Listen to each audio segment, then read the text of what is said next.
Setelah namanya terseret dalam kasus perzinahan yang dilaporkan istri sah Insanul Fahmi, Wardatina Mawa, Inara Rusli berbalik melaporkan Fahmi ke Polda Metro Jaya atas dugaan penipuan status perkawinan. Inara yang pertama kali bertemu Fahmi pada Juli 2025 mengaku percaya dengan ajakan menikah siri karena Fahmi melakukan tipu muslihat yang terstruktur. Untuk meyakinkan Inara, Fahmi tidak hanya menunjukkan kartu tanda penduduk atau KTP yang mencantumkan statusnya sebagai belum kawin, tetapi juga melampirkan surat pernyataan tertulis yang menegaskan ia masih lajang. Berbekal dokumen palsu tersebut, Inara akhirnya bersedia dinikahi secara siri, namun baru menyadari kebohongan itu setelah pernikahan berlangsung. Laporan Inara kini telah diterima kepolisian bersama bukti-bukti, termasuk fotokopi KTP dan surat pernyataan yang menjadi dasar penipuan. Jika terbukti bersalah, Fahmi dapat dijerat pasal 378 KUHP dengan ancaman hukuman maksimal 4 tahun penjara. Kasus ini memperjelas posisi Inara dari yang awalnya dituduh perzinahan, kini menjadi pelapor korban penipuan. Nah, gimana nih menurut netizen yang terhormat?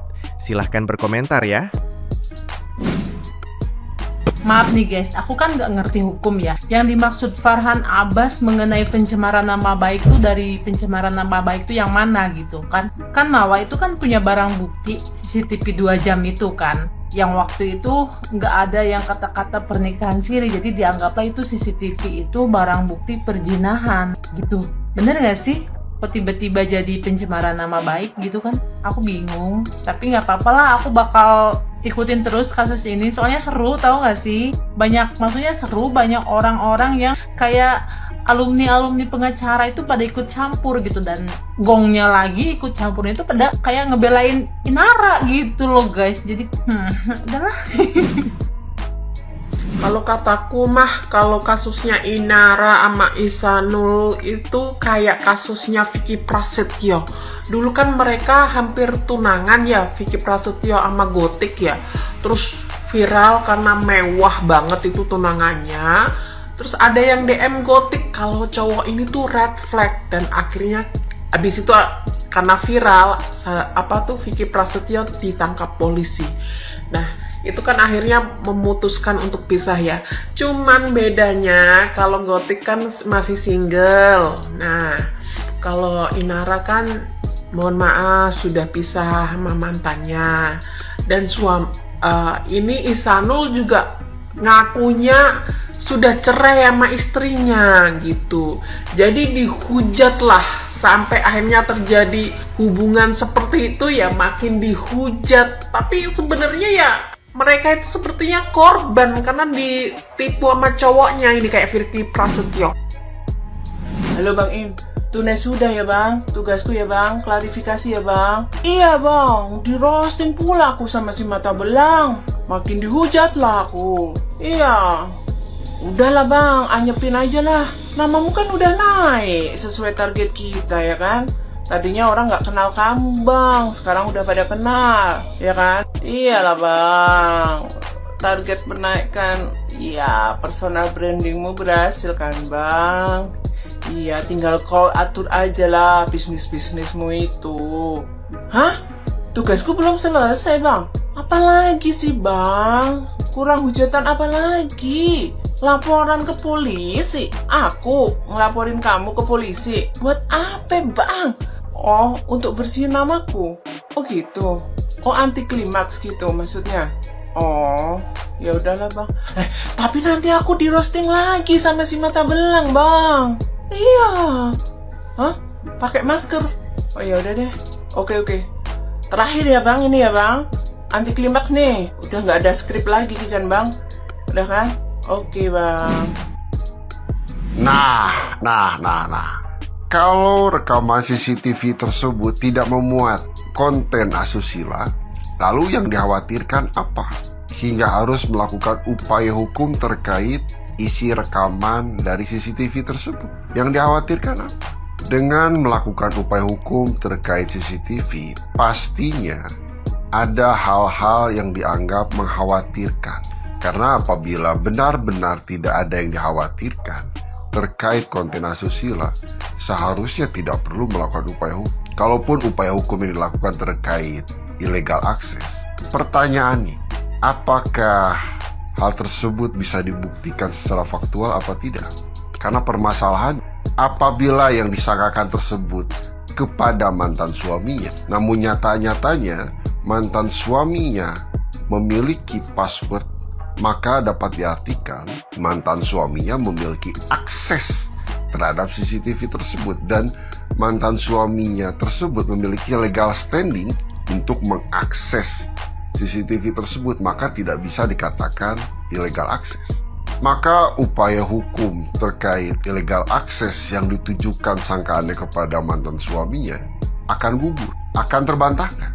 Terkait penyebaran isi konten, isi rekaman tersebut, kalaupun sangkaan tersebut ditujukan lagi-lagi kepada mantan suami tidak menyebarkan, melainkan hanya memberikan kepada istri sah dari suami siri dari yang bersangkutan. Maka dapat disimpulkan hal tersebut dilakukan untuk membantu penegakan hukum terkait adanya perbuatan melawan hukum secara pidana. Maka sangkaan terkait penyebaran itu pun lagi-lagi gugur.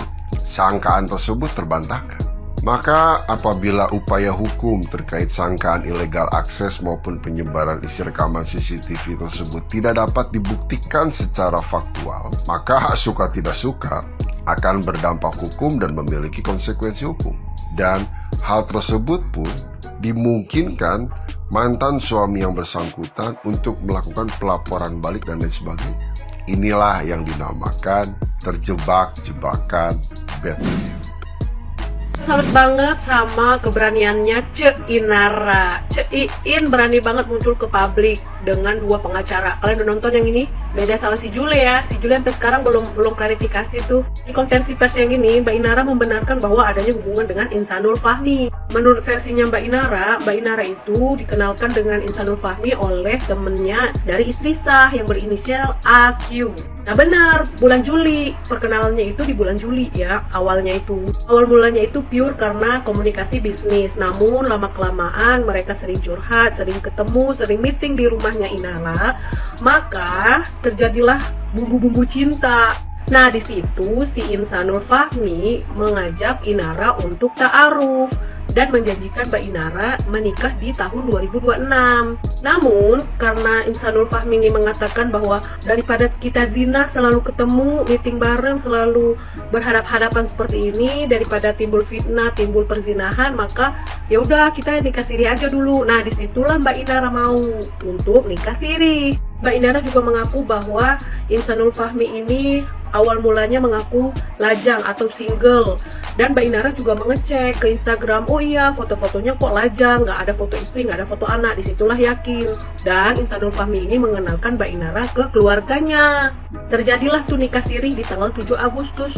Nah video yang dibilang sama istri saya itu kan 8 Agustus, berarti sah karena mereka sudah nikah. Dan tanggal 19 Agustus, Kak Mawa mengechat Mbak Inara ini, menanyakan hubungannya seperti apa. Tapi tidak dibalas, karena kenapa? Mbak Inara shock, kaget, dan menanyakan langsung kepada Insanul Fahmi sebagai seorang suami ya pada saat itu. Nah, Insanul Fahmi mengatakan kepada Mbak Inara bahwa ya memang saya sudah beristri, tapi proses cerai, proses talak gitu. Mbak Inara ini konfirmasi lagi dong ke istri sahnya, makanya ada chat yang menanyakan bahwa kamu udah ditalak ya, kamu udah pisah rumah ya. Chat yang itu ditanyanya langsung ke istri sah, tapi dikonfirmasi lagi bahwa tidak ada terjadi talak dan tidak ada pisah rumah gitu. Nah dari situ Mbak Inara sudah tidak mau lagi berhubungan dengan Insanul Fahmi karena sudah merasa dikecewakan, sudah merasa dibohongi. Secara tidak langsung Insanul Fahmi menipu dua wanita sekaligus.